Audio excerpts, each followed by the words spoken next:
Welcome back, everyone. This is part 2 in the series. So if you missed part 1, please refer to the description. The link will be there. And again, if you want to read along, the link to the story will be in the description as well. Let's get into it.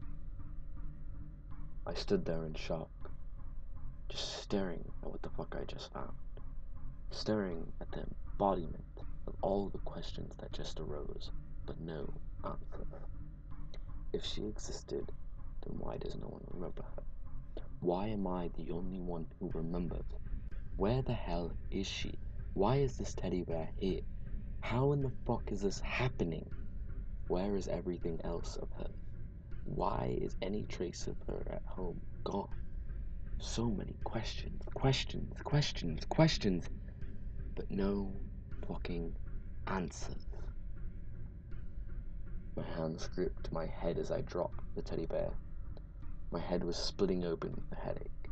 I dropped to my knees and picked up the teddy bear once again. Tears were streaming down my face.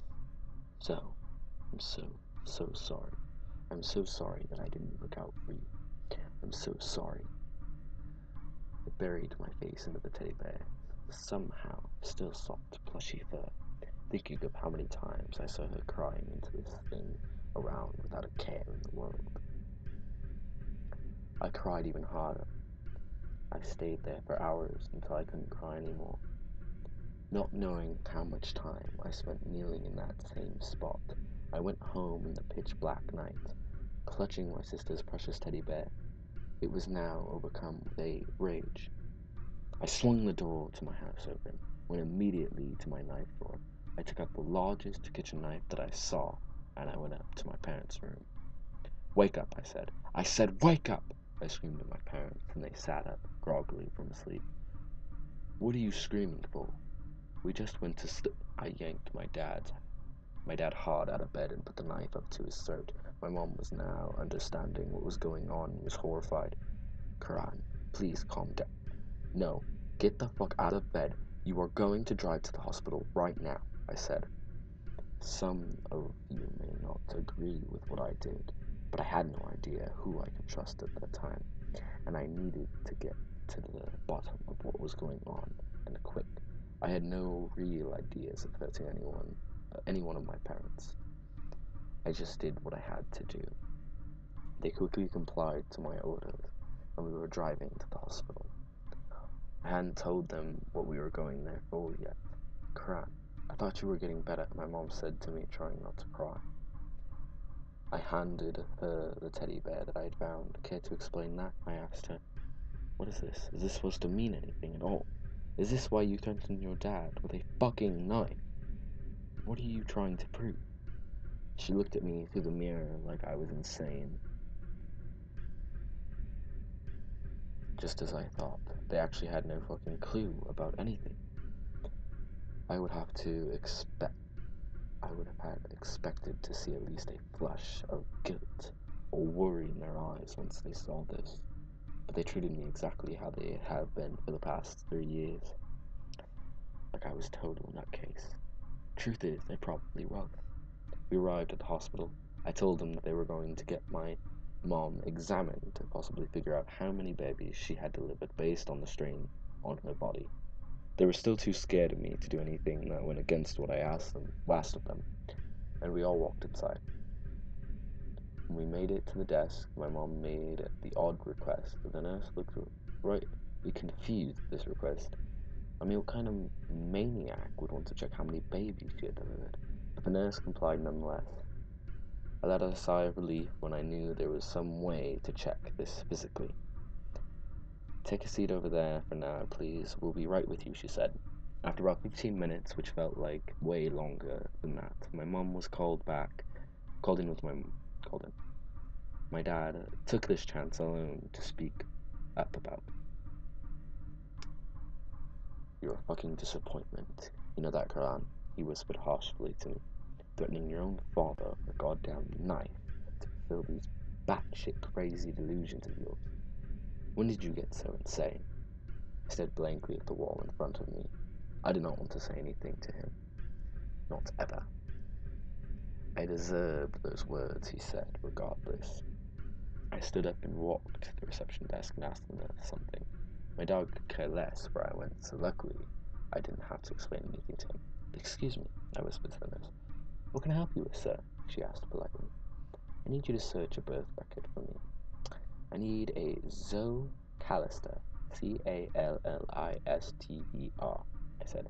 Zoe Callister, she said to herself as she typed name into the computer. I'm very sorry, sir, but no record comes up under that name. Zoe Callister. Shit. I muttered under my breath and walked away. This was the hospital she was born in. So why wasn't there any birth record on their systems? Were the hospital staff somehow brainwashed into erasing every part of Zoe from their memories? And not only that, but from the entire system. And if that was true, who or what brainwashed them? How did I avoid the brainwashing? What the hell did they want with my little sister? Too many questions that no one could answer. After another long wait with my dad, who hated me, my mum showed up again. She looked very shaken up by something. This piqued my interest. So, how did it go? I asked her, extremely impatient to get a response out of her. Let's get to the car, she said hurriedly. When we got in the car, she was shaking. I knew she was about to have some good news, for me at least.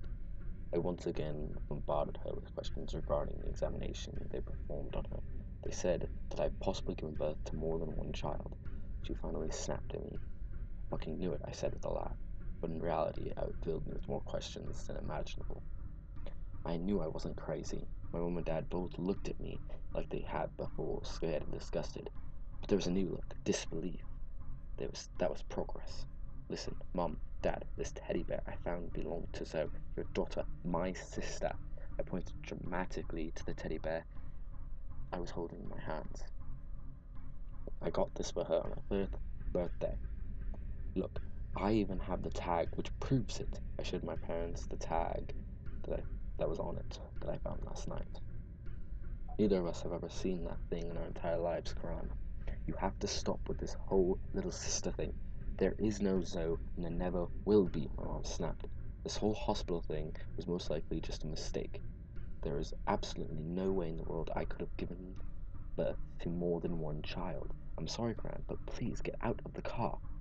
I looked at my dad for some reason, expecting some sort of support out of him, but just stared at me with the same disappointment and disgust in his eyes that has always been there.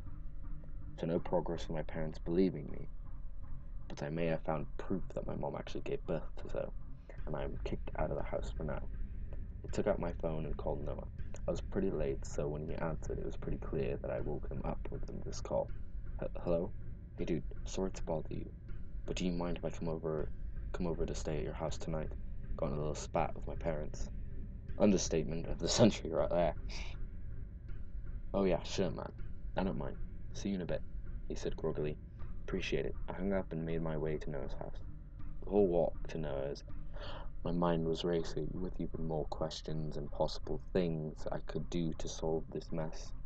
I decided on that walk right there and then that I was done with the alcohol and drugs and promised myself that I would stop at nothing to find Zoe. When I got to Noah's house, I almost immediately crashed on the couch into a very restless sleep. I was dreaming.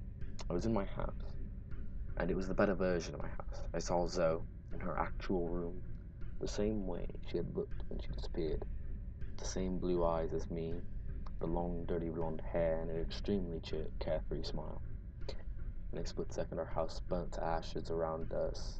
Me and Zoe were left in the forest, but I recognized this part of the forest. It was the same place where I had just found her lost teddy bear. Zoe was standing there in front of me, but her smile faded into a frown. Why did Mummy and Daddy forget me? She asked with a broken voice. This wasn't good. I immediately started to tear up. Sweetheart, I don't know, but I promise I'm going to find you, okay? I promise you're going to be okay. Everything is going to be alright. I just need you to stay strong until I figure out a way out of this. Okay? I said to her desperately. Zoe started turning around and started running away from me. It was in a playful manner. She would run and then look back at me with a teasing smile on her face, daring me to chase her. I went after her. She was laughing the entire time. Even if it was a dream, hearing that laugh made me happy. After a few minutes of me chasing her, I realized that she was coming up to a house in the middle of the forest. Why it was there, I have no idea. I was too caught up feeling nostalgic, and I automatically said, "Hey Zoe, be careful.